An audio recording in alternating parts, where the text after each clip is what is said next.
Greetings and welcome to MagicMingle, where every tale feels like a relaxed chat shared over a comforting cup of coffee. Today, I've got a fresh Sherlock Holmes mystery lined up, full of unexpected turns, subtle hints, and sharp reasoning. And if you feel like it, leave a comment to share where you're tuning in from.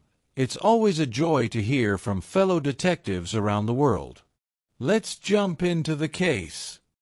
The Memoirs of Sherlock Holmes by Arthur Conan Doyle. The Reigate Puzzle.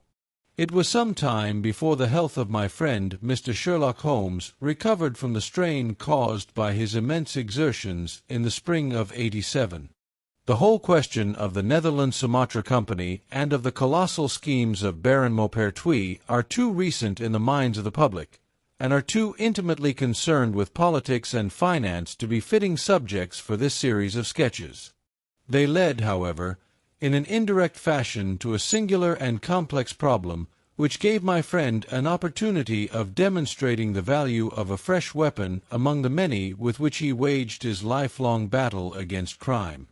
On referring to my notes, I see that it was upon the 14th of April that I received a telegram from Lyons which informed me that Holmes was lying ill in the Hotel Geelong. Within 24 hours I was in his sick room, and was relieved to find that there was nothing formidable in his symptoms. Even his iron constitution, however, had broken down under the strain of an investigation which had extended over 2 months, during which period he had never worked less than 15 hours a day, and had more than once, as he assured me, kept to his task for 5 days at a stretch. Even the triumphant issue of his labors could not save him from reaction after so terrible an exertion, and at a time when Europe was ringing with his name, and when his room was literally ankle-deep with congratulatory telegrams, I found him a prey to the blackest depression. Even the knowledge that he had succeeded where the police of 3 countries had failed, and that he had outmaneuvered at every point the most accomplished swindler in Europe, was insufficient to rouse him from his nervous prostration. 3 days later we were back in Baker Street together, but it was evident that my friend would be much the better for a change, and the thought of a week of springtime in the country was full of attractions to me also. My old friend, Colonel Hayter, who had come under my professional care in Afghanistan, had now taken a house near Reigate in Surrey, and had frequently asked me to come down to him upon a visit. On the last occasion he had remarked that if my friend would only come with me, he would be glad to extend his hospitality to him also. A little diplomacy was needed, but when Holmes understood that the establishment was a bachelor one, and that he would be allowed the fullest freedom, he fell in with my plans, and a week after our return from Lyons we were under the Colonel's roof. Hayter was a fine old soldier who had seen much of the world, and he soon found, as I had expected, that Holmes and he had much in common. On the evening of our arrival we were sitting in the Colonel's gun-room after dinner, Holmes stretched upon the sofa, while Hayter and I looked over his little armory of Eastern weapons. "By the way," said he suddenly, "I think I'll take one of these pistols upstairs with me in case we have an alarm." "An alarm?" said I. "Yes, we've had a scare in this part lately. Old Acton, who is one of our county magnates, had his house broken into last Monday. No great damage done, but the fellows are still at large." "No clue?" asked Holmes, cocking his eye at the Colonel. "None as yet. But the affair is a petty one of our little country crimes, which must seem too small for your attention, Mr. Holmes, after this great international affair." Holmes waved away the compliment, though his smile showed that it had pleased him. "Was there any feature of interest?" "I fancy not. The thieves ransacked the library and got very little for their pains. The whole place was turned upside down, drawers burst open, and presses ransacked, with the result that an odd volume of Pope's Homer, 2 plated candlesticks, an ivory letter-weight, a small oak barometer, and a ball of twine are all that have vanished." "What an extraordinary assortment!" I exclaimed. Oh, the fellows evidently grabbed hold of everything they could get. Holmes grunted from the sofa. The county police ought to make something of that, said he. Why, it is surely obvious that. But I held up a warning finger. You are here for arrest, my dear fellow. For heaven's sake, don't get started on a new problem when your nerves are all in shreds. Holmes shrugged his shoulders with a glance of comic resignation towards the colonel, and the talk drifted away into less dangerous channels. It was destined, however, that all my professional caution should be wasted, for next morning the problem obtruded itself upon us in such a way that it was impossible to ignore it, and our country visit took a turn which neither of us could have anticipated. We were at breakfast when the colonel's butler rushed in with all his propriety shaken out of him. "Have you heard the news, sir?" he gasped. "At the Cunninghams, sir." "Burglary!" cried the colonel, with his coffee-cup in midair. "Murder!" The colonel whistled. "By Jove!" said he. "Who's killed, then? The J.P. or his son?" "Neither, sir. It was William the coachman.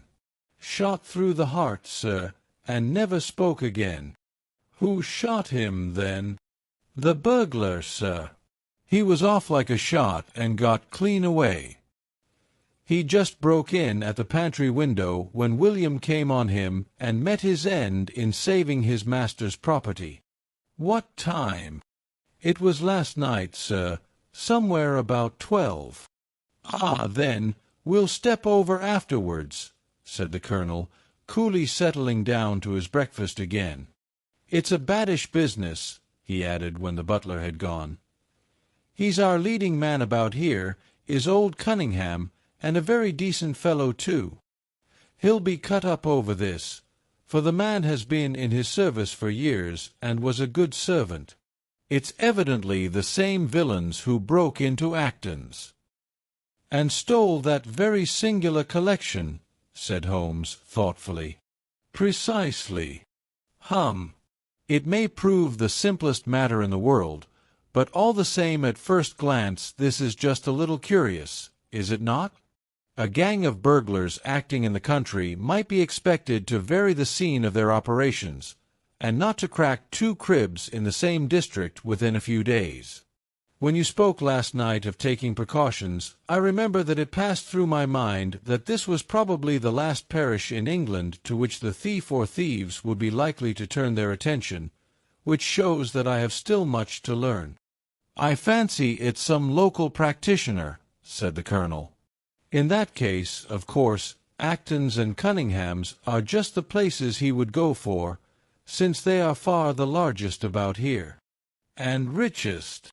"Well, they ought to be, but they've had a lawsuit for some years which has sucked the blood out of both of them, I fancy. Old Acton has some claim on half Cunningham's estate, and the lawyers have been at it with both hands. If it's a local villain, there should not be much difficulty in running him down," said Holmes with a yawn. "All right, Watson, I don't intend to meddle." "Inspector Forrester, sir," said the butler, throwing open the door. The official, a smart, keen-faced young fellow, stepped into the room. "Good morning, Colonel," said he. "I hope I don't intrude, but we hear that Mr. Holmes of Baker Street is here." The colonel waved his hand towards my friend, and the inspector bowed. "We thought that perhaps you would care to step across, Mr. Holmes." "The fates are against you, Watson," said he, laughing. "We were chatting about the matter when you came in, Inspector. Perhaps you can let us have a few details." As he leaned back in his chair in the familiar attitude, I knew that the case was hopeless. We had no clue in the Acton affair. But here we have plenty to go on, and there's no doubt it is the same party in each case. The man was seen. "Ah, yes, sir. But he was off like a deer after the shot that killed poor William Kerwin was fired. Mr. Cunningham saw him from the bedroom window, and Mr. Alec Cunningham saw him from the back passage. It was 11:45 when the alarm broke out.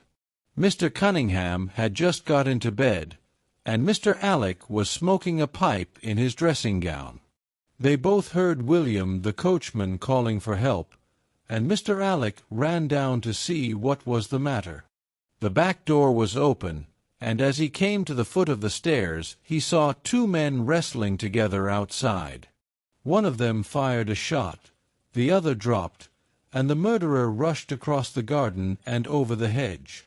Mr. Cunningham, looking out of his bedroom, saw the fellow as he gained the road, but lost sight of him at once.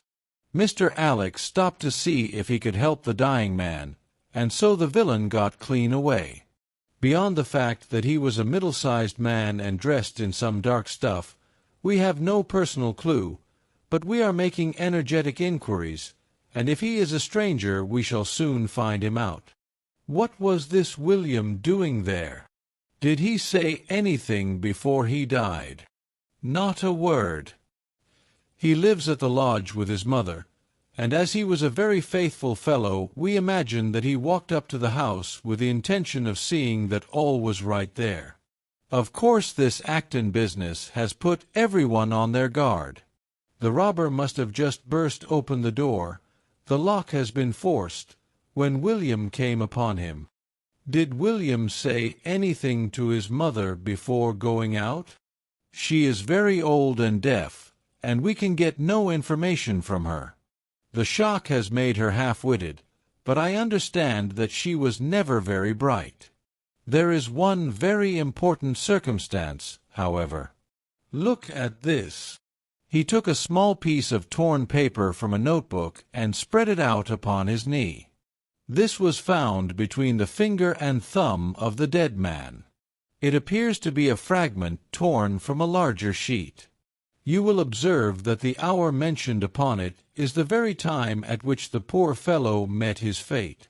You see that his murderer might have torn the rest of the sheet from him, or he might have taken this fragment from the murderer.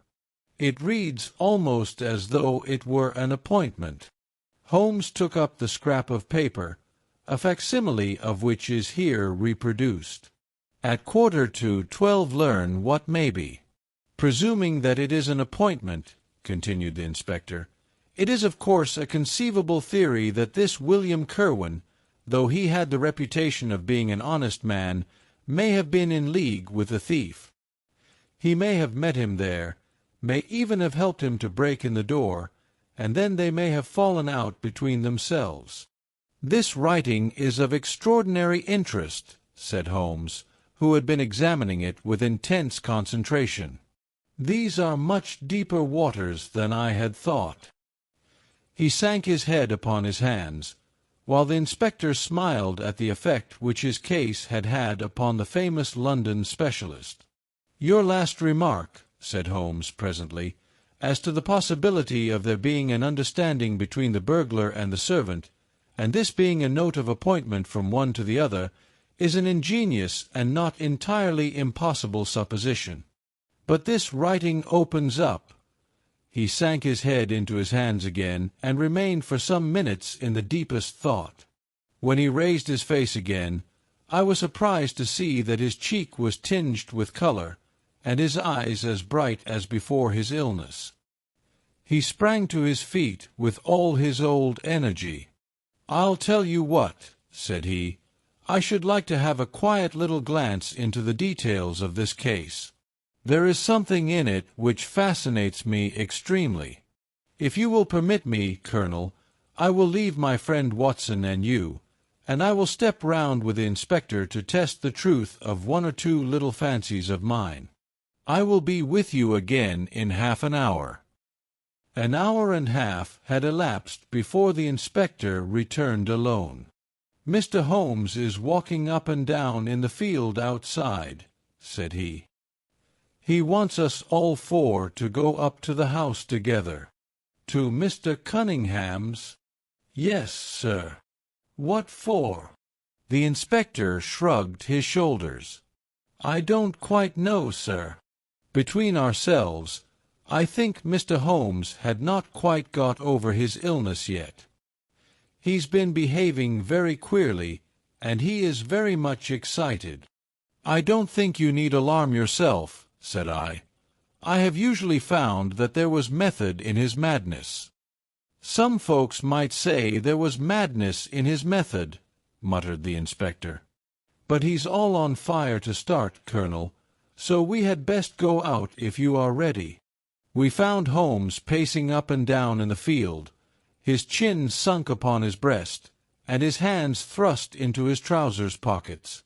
"The matter grows in interest," said he. "Watson, your country trip has been a distinct success. I have had a charming morning." "You have been up to the scene of the crime, I understand," said the colonel. "Yes. The inspector and I have made quite a little reconnaissance together." "Any success?" "Well, we have seen some very interesting things. I'll tell you what we did as we walk. First of all, we saw the body of this unfortunate man. He certainly died from a revolver wound, as reported." "Had you doubted it, then?" "Oh, it is as well to test everything. Our inspection was not wasted." We then had an interview with Mr. Cunningham and his son, who were able to point out the exact spot where the murderer had broken through the garden hedge in his flight. That was of great interest. "Naturally. Then we had a look at this poor fellow's mother. We could get no information from her, however, as she is very old and feeble." "And what is the result of your investigations?" "The conviction that the crime is a very peculiar one. Perhaps our visit now may do something to make it less obscure. I think that we are both agreed, Inspector, that the fragment of paper in the dead man's hand, bearing, as it does, the very hour of his death written upon it, is of extreme importance. It should give a clue, Mr. Holmes." "It does give a clue. Whoever wrote that note was the man who brought William Kerwin out of his bed at that hour. But where is the rest of that sheet of paper?" "I examined the ground carefully in the hope of finding it," said the inspector. "It was torn out of the dead man's hand." "Why was someone so anxious to get possession of it?" "Because it incriminated him." "And what would he do with it?" "Thrust it into his pocket, most likely, never noticing that a corner of it had been left in the grip of the corpse. If we could get the rest of that sheet, it is obvious that we should have gone a long way towards solving the mystery." "Yes, but how can we get at the criminal's pocket before we catch the criminal?" Well, it was worth thinking over. Then there is another obvious point. The note was sent to William. The man who wrote it could not have taken it. Otherwise, of course, he might have delivered his own message by word of mouth. Who brought the note, then? Or did it come through the post? "I have made inquiries," said the inspector.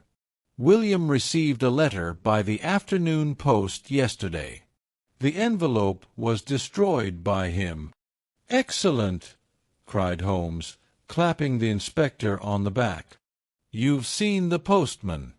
It is a pleasure to work with you. Well, here is the lodge, and if you will come up, Colonel, I will show you the scene of the crime." We passed the pretty cottage where the murdered man had lived, and walked up an oak-lined avenue to the fine old Queen Anne house, which bears the date of Malplaquet upon the lintel of the door. Holmes and the inspector led us round it until we came to the side gate, which is separated by a stretch of garden from the hedge which lines the road. A constable was standing at the kitchen door. "Throw the door open, officer," said Holmes. Now, it was on those stairs that young Mr. Cunningham stood and saw the two men struggling just where we are.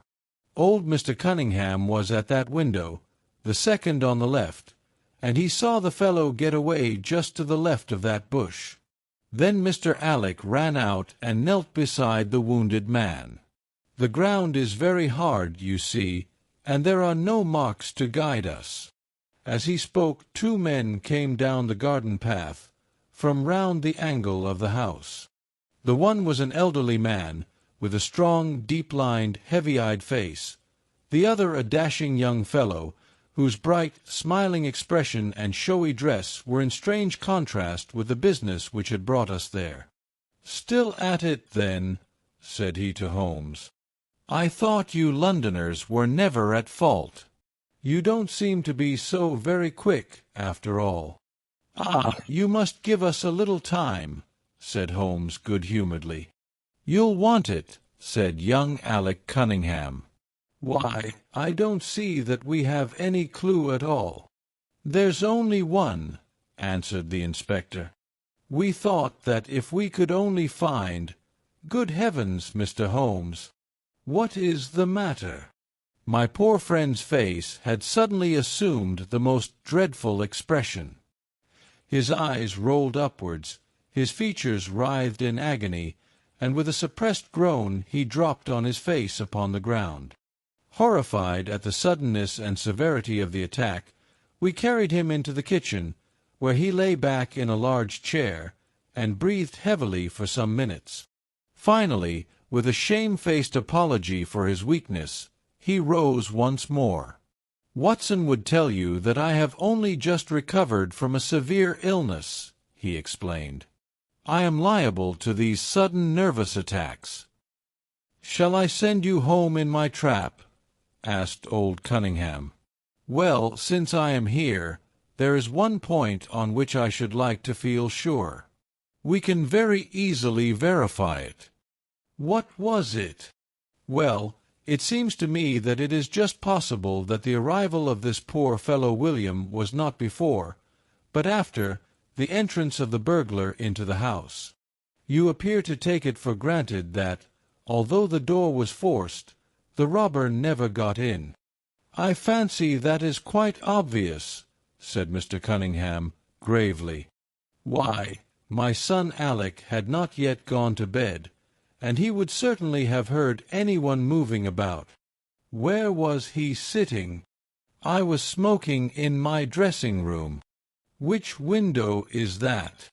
"The last on the left, next my father's." "Both of your lamps were lit, of course?" "Undoubtedly." "There are some very singular points here," said Holmes, smiling. "Is it not extraordinary that a burglar, and a burglar who had had some previous experience, should deliberately break into a house at a time when he could see from the lights that two of the family were still afoot? He must have been a cool hand. Well, of course, if the case were not an odd one, we should not have been driven to ask you for an explanation," said young Mr. Alec. "But as to your ideas that the man had robbed the house before William tackled him, I think it a most absurd notion. Wouldn't we have found the place disarranged, and missed the things which he had taken?" "It depends on what the things were," said Holmes. "You must remember that we are dealing with a burglar who is a very peculiar fellow, and who appears to work on lines of his own. Look, for example, at the queer lot of things which he took from Acton's. What was it? A ball of string, a letter-weight, and I don't know what other odds and ends." "Well, we are quite in your hands, Mr. Holmes," said old Cunningham. "Anything which you or the inspector may suggest will most certainly be done." "In the first place," said Holmes, "I should like you to offer a reward, coming from yourself, for the officials may take a little time before they would agree upon the sum, and these things cannot be done too promptly. I have jotted down the form here, if you would not mind signing it. £50 was quite enough, I thought." "I would willingly give 500, said the J.P., taking the slip of paper and the pencil which Holmes handed to him. "This is not quite correct, however," he added, glancing over the document. "I wrote it rather hurriedly. You see you begin, whereas at about 1:45 on Tuesday morning an attempt was made, and so on. It was at 11:45, as a matter of fact. I was pained at the mistake, for I knew how keenly Holmes would feel any slip of the kind. It was his specialty to be accurate as to fact, but his recent illness had shaken him, and this one little incident was enough to show me that he was still far from being himself. He was obviously embarrassed for an instant, while the inspector raised his eyebrows, and Alec Cunningham burst into a laugh. The old gentleman corrected the mistake, however, and handed the paper back to Holmes. "Get it printed as soon as possible," he said. "I think your idea is an excellent one." Holmes put the slip of paper carefully away into his pocketbook. "And now," said he, "it really would be a good thing that we should all go over the house together and make certain that this rather erratic burglar did not, after all, carry anything away with him." Before entering, Holmes made an examination of the door which had been forced. It was evident that a chisel or strong knife had been thrust in, and the lock forced back with it. We could see the marks in the wood where it had been pushed in. "You don't use bars, then?" he asked. "We have never found it necessary." "You don't keep a dog?" "Yes, but he is chained on the other side of the house." "When do the servants go to bed?" "About 10. I understand that William was usually in bed also at that hour." "Yes. It is singular that on this particular night he should have been up. Now, I should be very glad if you would have the kindness to show us over the house, Mr. Cunningham." A stone-flagged passage, with the kitchens branching away from it, led by a wooden staircase directly to the first floor of the house.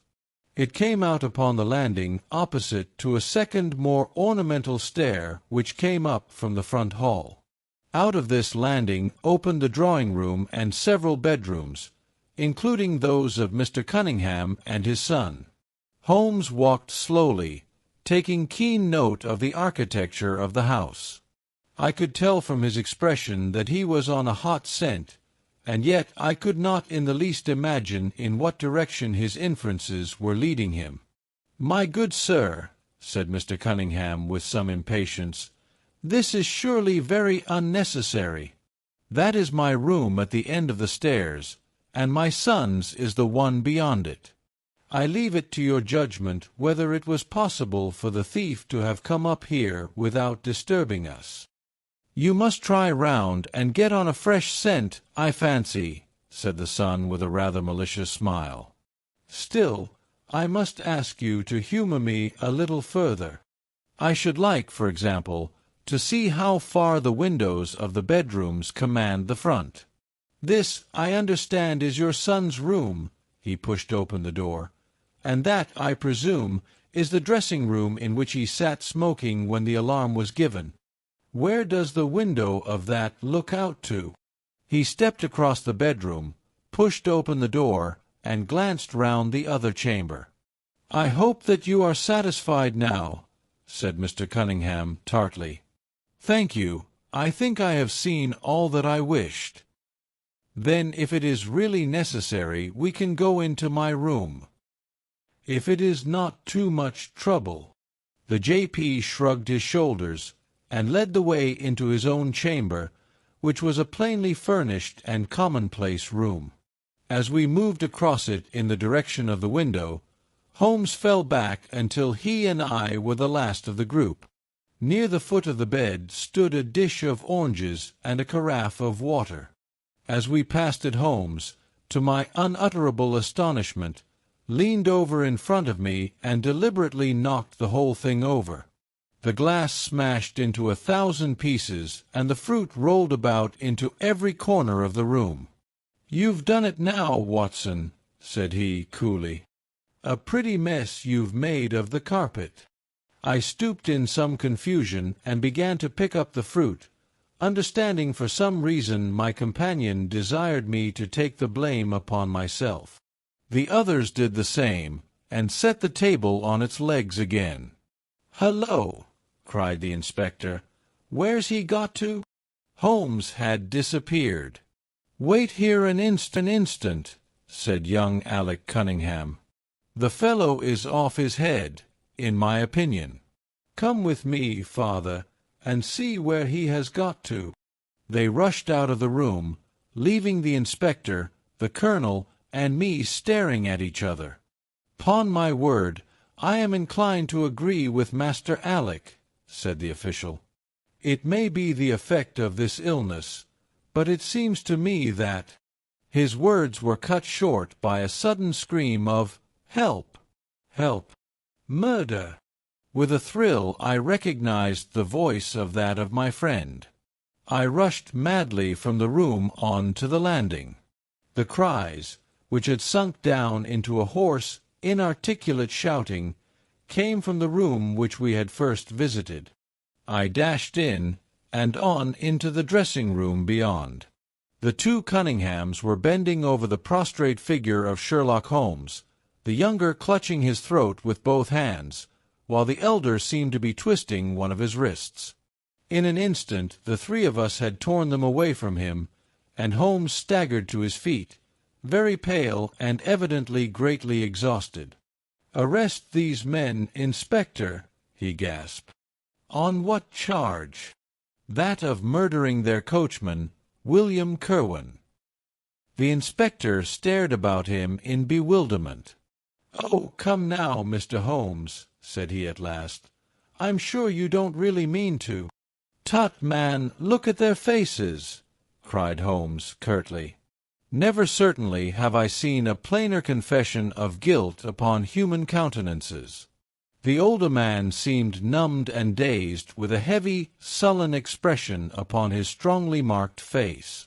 The son, on the other hand, had dropped all that jaunty, dashing style which had characterized him, and the ferocity of a dangerous wild beast gleamed in his dark eyes and distorted his handsome features. The inspector said nothing, but, stepping to the door, he blew his whistle. Two of his constables came at the call. "I have no alternative, Mr. Cunningham," said he. "I trust that this may all prove to be an absurd mistake, but you can see that— Ah, would you? Drop it." He struck out with his hand, and a revolver which the younger man was in the act of cocking clattered down upon the floor. "Keep that," said Holmes, quietly putting his foot upon it. "You will find it useful at the trial. But this is what we really wanted." He held up a little crumpled piece of paper. "The remainder of the sheet," cried the inspector. "Precisely. And where was it?" "Where I was sure it must be. I'll make the whole matter clear to you presently. I think, Colonel, that you and Watson might return now, and I will be with you again in an hour at the furthest. The inspector and I must have a word with the prisoners, but you will certainly see me back at luncheon time." Sherlock Holmes was as good as his word, for about 1 o'clock he rejoined us in the colonel's smoking-room. He was accompanied by a little elderly gentleman, who was introduced to me as the Mr. Acton whose house had been the scene of the original burglary. "I wished Mr. Acton to be present while I demonstrated this small matter to you," said Holmes, "for it is natural that he should take a keen interest in the details. I am afraid, my dear Colonel, that you must regret the hour that you took in such a stormy petrel as I am." "On the contrary," answered the Colonel warmly, "I consider it the greatest privilege to have been permitted to study your methods of working. I confess that they quite surpass my expectations, and that I am utterly unable to account for your result. I have not yet seen the vestige of a clue. I am afraid that my explanation may disillusion you, but it has always been my habit to hide none of my methods, either from my friend Watson or from anyone who might take an intelligent interest in them. But first, as I am rather shaken by the knocking about which I had in the dressing-room, I think that I shall help myself to a dash of your brandy, Colonel." my strength had been rather tried of late. I trust that you had no more of those nervous attacks."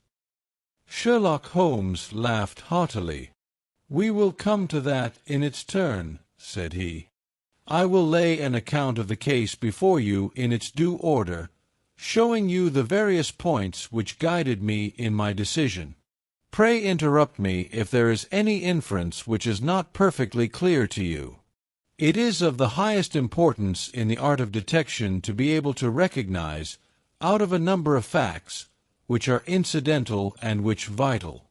Otherwise your energy and attention must be dissipated instead of being concentrated. Now, in this case there was not the slightest doubt in my mind from the first that the key of the whole matter must be looked for in the scrap of paper in the dead man's hand. Before going into this, I would draw your attention to the fact that, if Alec Cunningham's narrative was correct, and if the assailant, after shooting William Kirwan, had instantly fled, then it obviously could not be he who tore the paper from the dead man's hand. But if it was not he, it must have been Alec Cunningham himself, for by the time that the old man had descended several servants were upon the scene. The point is a simple one, but the inspector had overlooked it because he had started with the supposition that these county magnates had had nothing to do with the matter. Now, I make a point of never having any prejudices, and of following docilely wherever fact may lead me, and so, in the very first stage of the investigation, I found myself looking a little askance at the part which had been played by Mr. Alec Cunningham. And now I made a very careful examination of the corner of paper which the inspector had submitted to us. It was at once clear to me that it formed part of a very remarkable document. Here it is. Do you not now observe something very suggestive about it? It has a very irregular look, said the colonel. My dear sir, cried Holmes, there cannot be the least doubt in the world that it has been written by two persons doing alternate words. When I draw your attention to the strong T's of at and to, and ask you to compare them with the weak ones of quarter and 12, you will instantly recognize the fact. A very brief analysis of these four words would enable you to say with the utmost confidence that the learn and the maybe are written in the stronger hand, and the what in the weaker. By Jove, it's as clear as day, cried the colonel. Why on earth should two men write a letter in such a fashion? Obviously the business was a bad one, and one of the men who distrusted the other was determined that, whatever was done, each should have an equal hand in it. Now, of the two men, it is clear that the one who wrote the at and to was the ringleader. How do you get at that? We might deduce it from the mere character of the one hand as compared with the other. But we have more assured reasons than that for supposing it. If you examine this scrap with attention, you will come to the conclusion that the man with the stronger hand wrote all his words first, leaving blanks for the other to fill up. These blanks were not always sufficient, and you can see that the second man had a squeeze to fit his quarter in between the at and the to, showing that the latter were already written. The man who wrote all his words first is undoubtedly the man who planned the affair. Excellent, cried Mr. Acton. But very superficial, said Holmes. We come now, however, to a point which is of importance. You may not be aware that the deduction of a man's age from his writing is one which has been brought to considerable accuracy by experts. In normal cases one can place a man in his true decade with tolerable confidence. I say normal cases, because ill health and physical weakness reproduce the signs of old age, even when the invalid is a youth. In this case, looking at the bold, strong hand of the one, and the rather broken-backed appearance of the other, which still retains its legibility although the T's have begun to lose their crossing, we can say that the one was a young man and the other was advanced in years without being positively decrepit. Excellent, cried Mr. Acton again. There is a further point, however, which is subtler and of greater interest. There is something in common between these hands. They belong to men who are blood relatives. It may be most obvious to you in the Greek ease, but to me there are many small points which indicate the same thing. I have no doubt at all that a family mannerism can be traced in these two specimens of writing. I am only, of course, giving you the leading results now of my examination of the paper. There were 23 other deductions which would be of more interest to experts than to you. They all tend to deepen the impression upon my mind that the Cunninghams, father and son, had written this letter. Having got so far, my next step was, of course, to examine into the details of the crime, and to see how far they would help us. I went up to the house with the inspector, and saw all that was to be seen. The wound upon the dead man was, as I was able to determine with absolute confidence, fired from a revolver at the distance of something over 4 yards. There was no powder blackening on the clothes. Evidently, therefore, Alec Cunningham had lied when he said that the two men were struggling when the shot was fired.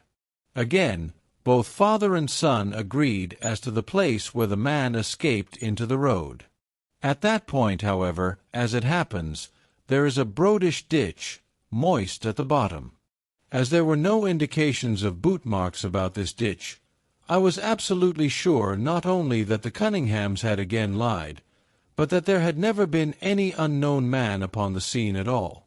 And now I have to consider the motive of this singular crime. To get at this, I endeavored first of all to solve the reason of the original burglary at Mr. Acton's. I understood, from something which the Colonel told us, that a lawsuit had been going on between you, Mr. Acton, and the Cunninghams. Of course, it instantly occurred to me that they had broken into your library with the intention of getting at some document which might be of importance in the case. "Precisely so," said Mr. Acton. "There can be no possible doubt as to their intentions. I have the clearest claim upon half of their present estate, and if they could have found a single paper, which, fortunately, was in the strong-box of my solicitors, they would undoubtedly have crippled our case." "There you are," said Holmes, smiling. "It was a dangerous, reckless attempt, in which I seem to trace the influence of young Alec. Having found nothing, they tried to divert suspicion by making it appear to be an ordinary burglary, to which end they carried off whatever they could lay their hands upon. That is all clear enough, but there was much that was still obscure. What I wanted above all was to get the missing part of that note. I was certain that Alec had torn it out of the dead man's hand, and almost certain that he must have thrust it into the pocket of his dressing-gown. Where else could he have put it? The only question was whether it was still there. It was worth an effort to find out, and for that object we all went up to the house. The Cunninghams joined us, as you doubtless remember, outside the kitchen door. It was, of course, of the very first importance that they should not be reminded of the existence of this paper, otherwise they would naturally destroy it without delay. The inspector was about to tell them the importance which we attached to it when, by the luckiest chance in the world, I tumbled down in a sort of fit, and so changed the conversation. "Good heavens!" cried the Colonel, laughing. "Do you mean to say all our sympathy was wasted, and your fit an imposture?"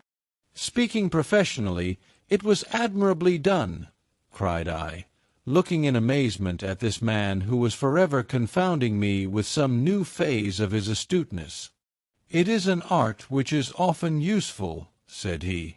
When I recovered, I managed, by a device which had perhaps some little merit of ingenuity, to get old Cunningham to write the word 12, so that I might compare it with the 12 upon the paper.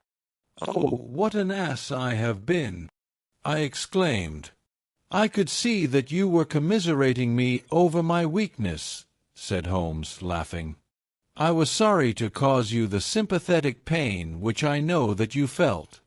We then went upstairs together, and having entered the room and seen the dressing-gown hanging up behind the door, I contrived, by upsetting a table, to engage their attention for the moment, and slipped back to examine the pockets.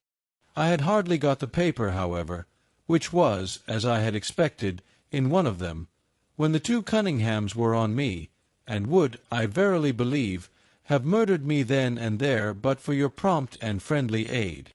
As it is, I feel that young man's grip on my throat now, and the father has twisted my wrist round in the effort to get the paper out of my hand.